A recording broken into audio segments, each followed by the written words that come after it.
Trade jitters drove down U.S. stocks on Thursday, with the Dow dropping 1%, the S&P 500 shedding nearly 1.8%, and the Nasdaq spiraling 2.6%, officially closing in correction territory.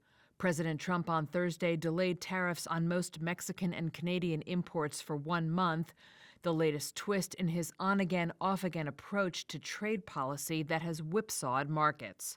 But Brian Mulberry, client portfolio manager at Zacks Investment Management, sees the pullback as something that may eventually bring more clarity for investors. So the noise is simply this could get ugly, and it's a little bit of a sloppy trade right now. And we think a lot of people are just simply taking some risk off of the table, which isn't necessarily a bad thing when we see the S&P trading at 22 times forward earnings versus the historical 17 to 18 times. So for us, it wouldn't be irrational to kind of get to that 5,400, 5,500 level on the S&P and then find somewhat of a bottom there, because then the valuation would at least be closer to that historical average. And then we have some time to assess where the real risk is in this market.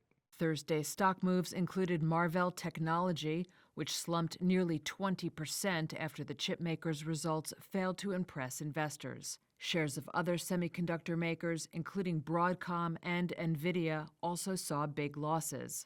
Shares of Tesla fell 5.6% as brokerage Baird named the electric car maker a bearish fresh pick.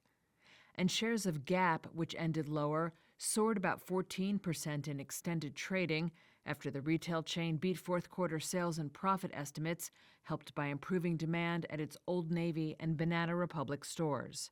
Investors now turn their attention to Friday's key monthly jobs report for more clues on the direction of interest rates and health of the economy.